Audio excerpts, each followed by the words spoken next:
মৃত্যু পর্যন্ত যতদিন আমাদের মেধা ঠিক থাকবে, আমরা সুস্থ আছি যতদিন, বলেন তিনটি আমল কোনোদিনও ছাড়বো না। বলেন কয় আমল?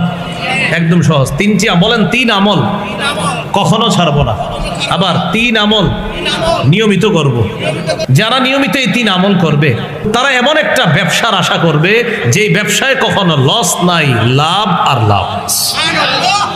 এই তিন আমল নিয়মিত করা মানে লাভজনক ব্যবসা করা। জিকির করা, নিয়মিত জিকির করা। সূরা রদের 28 নম্বর আয়াতে আছে, আল্লাযীনা আমানু ওয়া তাতমাইন্নু কুলুবুহুম বিযিকরিল্লাহ। যারা ঈমান আনে এবং তাদের অন্তর প্রশান্ত হয় জিকিরের মাধ্যমে। আলা বিযিকরিল্লাহি তাতমাইন্নুল কুলুব।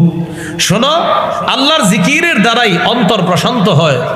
অন্তরগুলোর মধ্যে প্রশান্ত আসে, শান্তি আসে। এই অন্তর প্রশান্ত হয় আল্লাহর জিকিরের দ্বারা। আর আমরা জানছি ঈমান জানি কোথায় থাকে? অন্তরে। অন্তর প্রশান্ত হয় জিকিরের মাধ্যমে। জিকির করা, চারটা জিকির আল্লাহর কাছে সবচেয়ে পছন্দ। ক্বালা রাসূলুল্লাহি সাল্লাল্লাহু আলাইহি ওয়াসাল্লাম আহাব্বুল কালামি ইলাল্লাহি আরবা। রাসূলুল্লাহ সাল্লাল্লাহু আলাইহি সাল্লাম বলেন, আল্লাহর কাছে চারটি কথা পছন্দনীয়। সুবহানাল্লাহ ওয়ালহামদুলিল্লাহ লা ইলাহা ইল্লাল্লাহ আল্লাহু আকবার। এই চারটা কথা আল্লাহর কাছে সবচেয়ে পছন্দনীয়। এই চারটার মধ্যে আবার শ্রেষ্ঠ জিকির হলো আফজালুদ যিকরি লা ইলাহা ইল্লাল্লাহ। সবচেয়ে ফজিলতপূর্ণ জিকির হলো লা ইলাহা ইল্লাল্লাহ।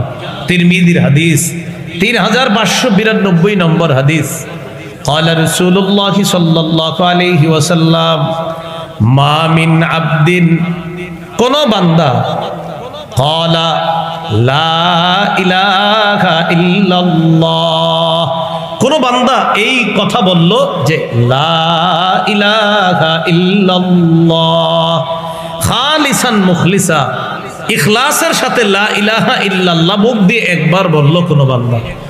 আরেকটা এইভাবে আসছে, মা মিন আবদিন ক্বাত্তু লা ইলাহা ইল্লাল্লাহ মুখলিসা, কোন বান্দা যদি একবার ইখলাসের সাথে লা ইলাহা ইল্লাল্লাহ পড়ে, ইল্লা ফুতিহাত লাহু আবওয়াবুস সামাই হাত্তা তুফজিয়া ইলাল আরশ, আসমানের সবগুলা দরজা খুলে দেওয়া হয় তার লা ইলাহা ইল্লাল্লাহ যেন আল্লাহর আরশ পর্যন্ত